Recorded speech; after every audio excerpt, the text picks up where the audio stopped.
आज बहुत सुंदर रेंट सार की 23वें नंबर की गाथा आचार्य भगवान बता रहे हैं हमें। कम्मादि विहाय सहाव गुणम जो भवी दु भावेण निज सुध अप्पा सच्चदी तस्या निर्मेव निबाड़म। इतनी सुंदर बात उन्होंने बताई। बैठ जाओ। उन्होंने इतनी अच्छी बात बताई हमारे और आपके लिए। जो श्रावक, क्या कह रहे विनोद जी, जो श्रावक और मुनि महाराज और श्रावक दोनों में से कर्म जनित विभाव भाव का नाश करता है। विभाव भाव कौन सा होता है दीपू? वो होता है जो निरंतर फालतू फिजूल की बातें मन में आती है। विजय मोदी जी काय की बातें आती हैं? फिजूल की। निर्विकल्प दशा है नहीं, विकल्प है। छोटी छोटी बातें, छोटे छोटे अंतराय मन में हम बांध लेते हैं, उसे कहते हैं विभाव। और स्वभाव है ज्ञान और दर्शन। स्वभाव क्या है प्रेमचंद जी? क्या है स्वभाव? ज्ञान, दर्शन। और विभाव क्या है? ये फालतू की 4 कसाय 5 पाप, और इसी में हमारा जीवन निकल जाता है। आचार्य कहते हैं इन विभाव भाव का जो नाश करता है कौन? श्रावक और साधु। वे व्यर्थ के अनेक तरह के संकल्प विकल्पों से राग देश को अपने मन में आने नहीं देता है, फालतू की बातें भी नहीं आने देता है। वो आत्मा का स्वभाव नहीं है। रेण सार की गाथा में कौन बता रहा है? आचार्य कुंतुन देव बात बता रहे हैं। उसका श्रद्धा पूर्वक मनन करो। किसका? आत्मा का, स्वभाव का चिंतन करो। मेरी आत्मा में ज्ञान चेतना अनंत गुणों का भंडार है, केवल ज्ञान की शक्ति है। इस प्रकार जो हमेशा चिंतन और मनन करता रहता है वही व्यक्ति स्वभाव में होता है, और जो इसका चिंतन नहीं करता है वो टोटल विभाव में होता है। आप सभी लोग अभी इतना अच्छा भक्तांबर स्तोत्र का पाठ कर रहे थे। 10 घंटे तक आपका विभाव परिणाम था या स्वभाव परिणाम था? आपका ना स्वभाव था ना विभाव था। आपका शुभ योग था। क्या था? ना आप ज्ञान चेतना में थे। कोई अगर धक्का भी दे रहा था तो गुस्सा आ रही थी, कोई तेज पड़ रहा था तो मन खराब हो रहा था, किसी ने ज्यादा टाइम लगा दिया तो टाइम देखने लग गए, मैसेज करने लगे, खबर करने लगे, 2-4 तो फोटो खींची और भाग गई। ऐसी भी थी। तो स्वभाव में तो तुम थे ही नहीं। ये गलत बात आप कहो मत कि हम स्वभाव में थे। और ये भी मैं नहीं कह सकता कि विभाव में ही चले गए थे, क्योंकि ना तुम आराम कर रहे थे, ना सारम कर रहे थे, ना इधर उधर की चर्चा। टोटल क्या चल रहा था? भक्तांबर स्तोत्र वचन और काय से चल रहा था। मन में क्या चल रहा था इसकी गारंटी मैं आप कोई नहीं ले सकता। ये तो सिर्फ भगवान केवल ही दे सकते हैं।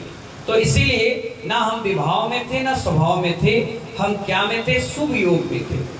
किस योग में थे? जैसे घर से निकले तो हमने योग ही बना लिया था कि हमें भक्तांबर पढ़ना है। पर योग बनाया क्या? आधा घंटा और 1 घंटे का। ये थोड़ी ना बनाया था कि मैं 12 घंटे बैठ के ही पढ़ूंगा। अगर ये निश्चय हो जाता तो कुछ देर तो स्वभाव में निकल जाती। कोई बात नहीं, हमने 1 घंटा, 1.5 घंटा, 2 घंटे, 4 घंटे, 5 घंटे, जितना भी समय दिया, ये आपके जीवन का सबसे महत्वपूर्ण क्षण था कि आपने अशुभ की जगह शुभ का आश्रय किया। अब आप सोचेंगे इसमें चमत्कार क्या हुआ? अरे भैया 50 महिलाओं को एक जगह शांति से बैठा दिया, इससे बड़ा चमत्कार और क्या होगा?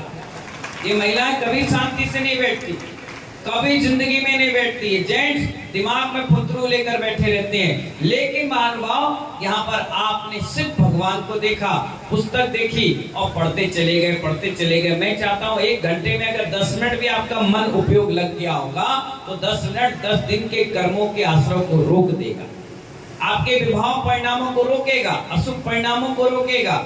मैं भी दिन भर वहां बैठा रहा, मैं भी बार बार कोई भी शब्द चल रहा था, बार बार काम चल रहा था, तो मुझे भी बार बार भक्तांबर स्तोत्र याद आ रहा था, आदिनाथ भगवान की भक्ति याद आ रही थी। तो इसीलिए शुभ आश्रय कहेंगे। आज आपने 10 घंटे पूरा मनोयोग से, वचन योग से, काय योग से भक्तांबर स्तोत्र को पढ़ा है। भगवान आपके घर में सुख शांति समृद्धि लाए, आपके पापों की निर्जरा हो, आपके अशुभ की क्षय हो, अंतराय कर्म खत्म हो जाए, जो रोग शोक लगे हुए हैं जिंदगी भर से, मन योग, वचन योग और काय योग के जो रोग लगे हुए हैं वो हमेशा हमेशा के लिए छूट जाए। आज अपन ने भगवान की भक्ति करी है और आचार्य कहते हैं जो भक्ति करता है उसकी कर्म बहुत जल्दी नष्ट हो जाती है। आपको मालूम होना चाहिए वासुपूज भगवान का गणधर, जो गणधर मुनिराज बने, वो पहले के समय में एक राजा थे। क्या थे? राजा थे। और राजा की पर्याय में उन्होंने क्या किया? बहुत जोरदार भगवान की आराधना की, भक्ति करी, गजब की भक्ति करी, जोरदार। और उसका ऐसा फल मिला कि वो मरकर स्वर्ग गए, स्वर्ग से आए तो मुनि बने, और मुनि बनने के बाद गणधर बने, और वासुपूज भगवान के चरणों में बैठ करके भगवान की दिव्य ध्वनि सुनने लग गए। इसलिए जो कोई कहता है ना कि भक्ति बंद कराती, बंद नहीं करवाती, निर्बंध बनाती है। और यही भक्ति का प्रभाव है कि आप और हम यहाँ पर इस पंडाल में बैठकर भगवान की आराधना कर रहे हैं। और कहीं होता आधा घंटा बैठाना आपको बड़ी मुश्किल हो जाएगा, लेकिन इस भक्तामर स्तोत्र के माध्यम से आप बैठे। ये भक्तामर स्तोत्र की मंत्र तंत्र क्रिया जो है, ये अनेक रोगों को हमारे नष्ट कर देती है। आज के समय में अगर कोई कहे संजीवनी बूटी कौन सी है, तो आप तुरंत कह देना भक्तामर स्तोत्र है।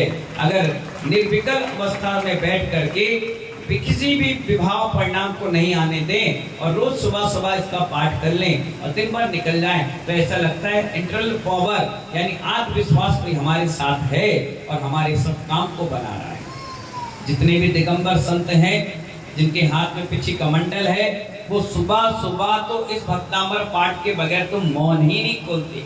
यहाँ तक कि भगवान की स्तुति वंदना करते हैं, भक्ति करते हैं, तो अक्सर वो भक्तामर स्तोत्र ही पढ़ते हैं। जाप भी सैकड़ों साधु करते हैं तो भक्तामर स्तोत्र की करते हैं। आज घर घर में भक्तामर स्तोत्र का पाठ है। नमोकार मंत्र के बाद कोई मंत्र है तो भक्तामर स्तोत्र।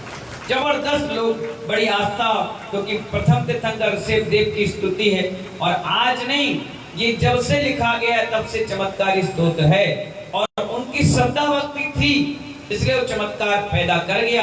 आज के समय में भी जिस व्यक्ति के अंदर इस भक्तामर स्तोत्र के प्रति श्रद्धा होती है महानुभाव, तो उसके जीवन में भी चमत्कार पैदा होता है, अपने आप पैदा होता है। कहना नहीं पड़ता, बोलना नहीं पड़ता, जबरदस्ती बैठाना नहीं पड़ता। बताइए महानुभाव, ये भक्तामर स्तोत्र नहीं होता तो डबरा के लोग 45-50 दिन तक क्या कर रहे होते? फालतू की चर्चाएं,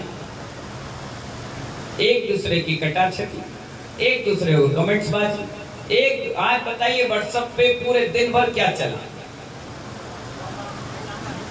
क्या चला बताइए ना, सिर्फ यही चला। मैं तो कह रहा हूँ, चाहे आपने अपनी फोटो डाली है, पड़ोसन की डाली, इनकी डाली है, उनकी डाली और लिखा क्या, मैं 1 घंटे भक्तामर पढ़ के आई, यानी शुभ का आश्रय किया। देखने वाला भी सोचा, रे जब तुम्हारी डली, चलो मैं भी चलती हूँ, चलो मैं भी चलती हूँ, चलो मैं भी चलता हूँ। कितना अच्छा सहयोग रहा कि सारी समाज अपने आप आई, किसी को फोन नहीं लगाना पड़ा, किसी को कहना नहीं पड़ा, और सभी लोग बैठकर 1-1 घंटे, आधा घंटे, 2 घंटे, 3 घंटे दिन भर। छोटे छोटे बच्चे भी महानुभाव घर से जैसे स्कूल से आए, सीधे भागकर पंडाल पे आए और कहने लगे, महाराज जी पुस्तक दो, हमें भक्तामर पढ़ना।